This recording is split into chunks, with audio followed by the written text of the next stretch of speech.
Hello everyone, Rao G S welcome you all. आज से हम हिस्ट्री की एक नई श्रृंखला स्टार्ट कर रहे हैं। पॉलिटी की क्लास के साथ साथ हिस्ट्री की भी क्लासेस आएंगी। पॉलिटी की जो क्लासेस होंगी उनको रिवीजन करी जाके, और आज से हिस्ट्री की क्लास स्टार्ट कर रहे हैं। तो आज की जो क्लास है उसमें ये बताएंगे कि हिस्ट्री जो है हमको पढ़ना क्या क्या है, हमारे सिलेबस में क्या है, हमारे वनडे एग्जाम में क्या क्या पूछेगा, उसको देखेंगे। तो स्टार्ट करते हैं।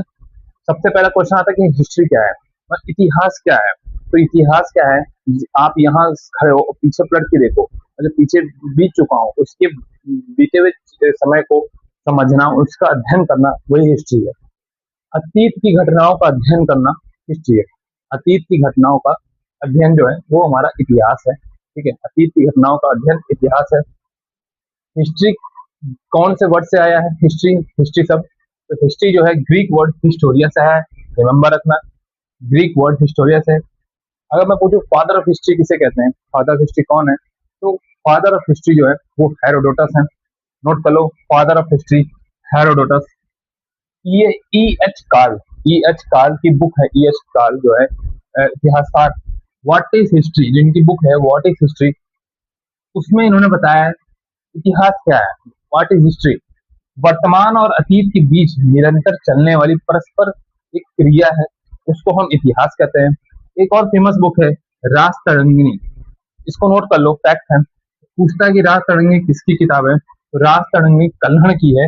रास तरंगिणी कल्हड़ की है। तो नोट कर लो, रास तरंगिणी कल्हड़। उन्होंने क्या बताया है कि इतिहास लिखते समय एक जज की तरह सोचना चाहिए। जब वो इतिहास लिख रहा है तो एक जज की तरह सोचना चाहिए। जैसे एक जज विद एविडेंस प्रूफ पे अपने फैसले सुनाता है, उस पर काम करता है, वैसे ही इतिहासकार को इतिहास लिखते समय जज की तरह सोचना चाहिए। तो ये किसने कहा था? ये कल्हड़ की राजतरंगी में, राजतरंगी ने कल्हड़ में बताया है। फादर ऑफ हिस्ट्री बता दिए हेरोडोटस है।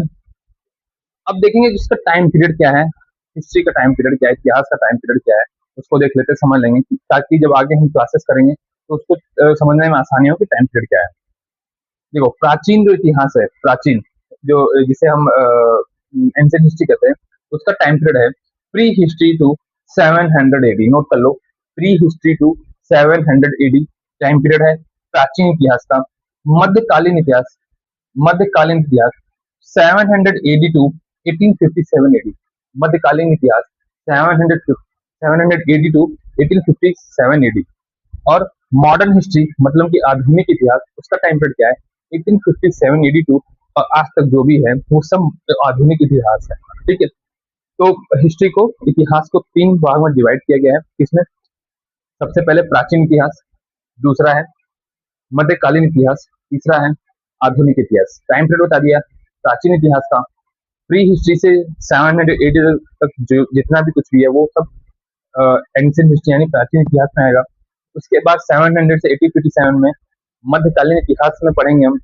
उसके बाद आधुनिक इतिहास में 1857 की क्रांति से और अभी तक जो भी है वो हम आधुनिक इतिहास में पढ़ेंगे। ठीक है, तो हम जो है स्टार्टिंग एंशिएंट हिस्ट्री से करेंगे हम लोग, प्राचीन इतिहास से। और आगे क्लासेस सिस्टमेटिक वे से चलेंगी। पॉलिटी की क्लास आएगी, फिर हिस्ट्री क्लास आएगी। ठीक है, ठीक है। अब आगे देखेंगे हिस्ट्री को। जो प्री हिस्ट्री है हमारा, हिस्ट्री को कितने भागों में डिवाइड किया गया है?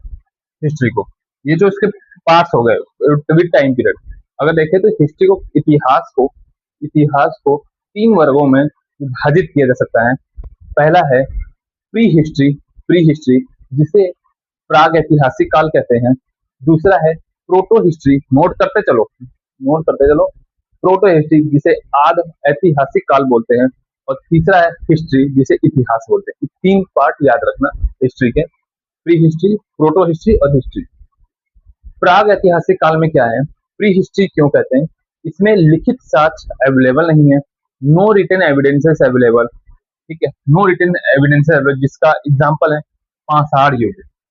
पाषाण जब काल पढ़ेंगे, स्टोन एज, वो इसका एग्जांपल है प्री हिस्ट्री का। इसमें रिटन एविडेंसेस नहीं है। ठीक है, नोट कर लो, इसलिए इसको प्री हिस्ट्री बोला गया।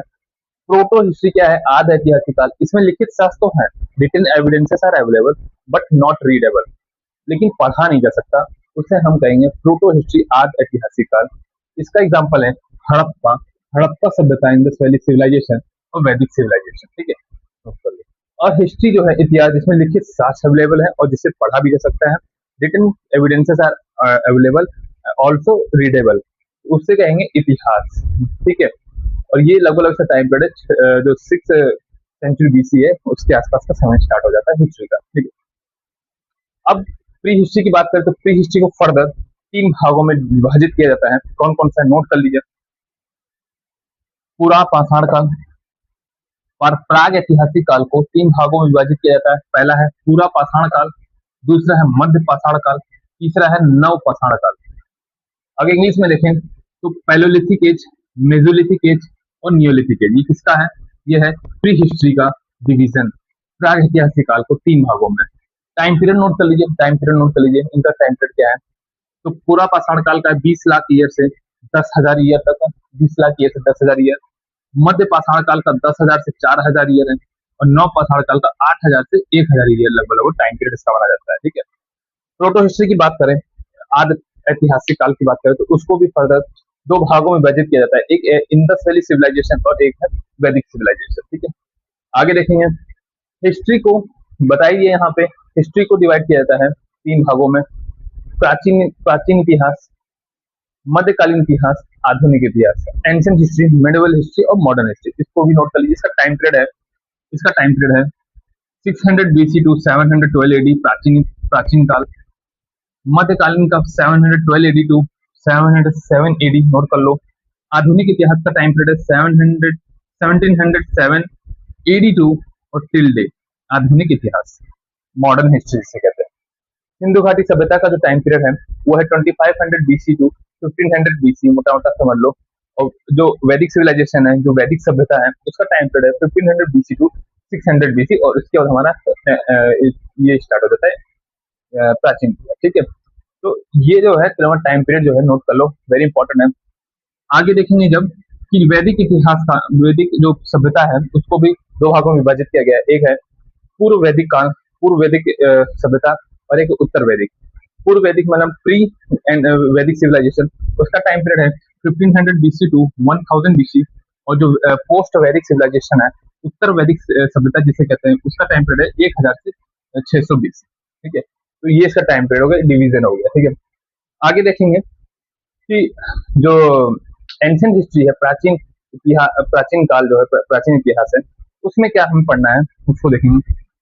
प्राचीन इतिहास को फर्दर डिवाइड करेंगे। सबसे पहले आता है महाजनपद काल, जो कि 600 BC वाला जो समय है, जिसमें बौद्ध हैं, जैन है, जैन धर्म, इनको भी पढ़ना है। ठीक है, ये है आता है। उसके बाद पढ़ेंगे मगध साम्राज्य को पढ़ेंगे, जिसका टाइम पीरियड है 600 BC टू 324 BC, नोट कर लो। उसके बाद पढ़ेंगे मौर्य साम्राज्य को, 324 BC टू 187 BC, मोटा मोटा टाइम पीरियड इसका ये है, इसको पढ़ेंगे। उसके बाद मौर्य काल को पढ़ेंगे, मतलब पोस्ट मौर्यन एम्पायर को पढ़ेंगे, 187 BC टू 300 AD पढ़ेंगे। उसके बाद पढ़ेंगे फर्दर गुप्त साम्राज्य, गुप्त डायनेस्टी पढ़ेंगे, जो कि वेरी वेरी इंपॉर्टेंट है। Why India are so called in in in past golden golden bird. ठीक है, सोने की चिड़िया क्यों कही जाती थी, वो उसका आंसर आपका गुप्त साम्राज्य में मिलेगा जब हम लोग पढ़ेंगे। तो 380 टू 600 AD जो है इसका टाइम पीरियड है। तो उसके बाद मोटा मोटा हर्षवर्धन तक का समय पढ़ेंगे, जो कि 647 तक का है, तो हर्षवर्धन को भी पढ़ेंगे प्राचीन प्राचीन इतिहास में। ठीक, उसके बाद अब देखेंगे कि मध्यकालीन इतिहास में, मेडिवल हिस्ट्री में क्या क्या पढ़ना है हमको। तो पहले देखेंगे जो पूर्व मध्यकालीन इतिहास है, उसमें देखेंगे कि राजपूत वंश पढ़ेंगे, चालुक्य पढ़ेंगे, चेर पढ़ेंगे, पांड्य पढ़ेंगे, पल्लव चोल पढ़ेंगे, विजयनगर अंपायर पढ़ेंगे, दिल्ली सल्तनत पढ़ेंगे, वेरी इंपॉर्टेंट, काफी क्वेश्चन आपके यहाँ से डायरेक्टली आते हैं, और मुगल साम्राज्य को भी पढ़ना है। ठीक है, तो आपको पढ़ना क्या क्या है वो बता रहा हूँ मैं। आधुनिक इतिहास में देखेंगे, मॉडर्न हिस्ट्री में देखेंगे, बहुत ही इंपॉर्टेंट है। हिस्ट्री से 5 क्वेश्चन लगभग लगभग यहीं से आते हैं। तो मॉडर्न हिस्ट्री में देखेंगे कि यूरोपीय कंपनियों का जो आगमन है, मतलब arrival of the European company, वो पढ़ेंगे। ठीक है, उनका कारण पढ़ेंगे, जिसमें पुर्तगाल पढ़ेंगे, 1498 में अराइवल हुआ। डच कंपनी का 602 AD में अराइवल हुआ। अंग्रेज 608 AD में पहली फैक्ट्री सेटअप करते हैं। ठीक है, और फ्रेंच 684। ठीक है, इनको पढ़ेंगे कि यूरोपीय कंपनियों का आगमन। और उसके बाद 1857 की क्रांति पढ़ेंगे, फ्रीडम मूवमेंट पढ़ेंगे। ठीक है, तो हमको क्या क्या पढ़ना है ये मैंने बता दिया। आज की क्लास यहीं पे कंक्लूड करते हैं। और क्लास कैसे लगी इसको कमेंट बॉक्स में जरूर बताइए, और कोई भी क्यूरी हो आप कमेंट बॉक्स में जरूर बताएं, पूछें, और उसका आंसर मैं जरूर दूंगा। ठीक है, और इसको एक बार और रिवीजन कर लेना। टाइम पीरियड इंपॉर्टेंट है, पूछ लेता है, मोटा मोटा टाइम पीरियड पूछ लेगा। ठीक है, तो ये टाइम पीरियड पूछा भी है, दिल्ली सल्तनत का पूछा था, अभी होमगार्ड का एग्जाम हुआ था, दिल्ली सल्तनत से रिलेटेड आया था क्वेश्चन, इसका टाइम पीरियड, तो इसको भी पढ़ेंगे हम लोग। क्या क्या पढ़ना है आपको बता दिया, तो स्टार्ट करते हैं, मिलते हैं नेक्स्ट क्लास में। और प्राग ऐतिहासिक काल से स्टार्ट करेंगे, मतलब प्री हिस्ट्री से स्टार्ट करेंगे, इसमें पाषाण युग स्टोन एज से स्टार्ट कर लेते हैं। ठीक है, तो thank you, have a nice day. Any curies please drop on comment.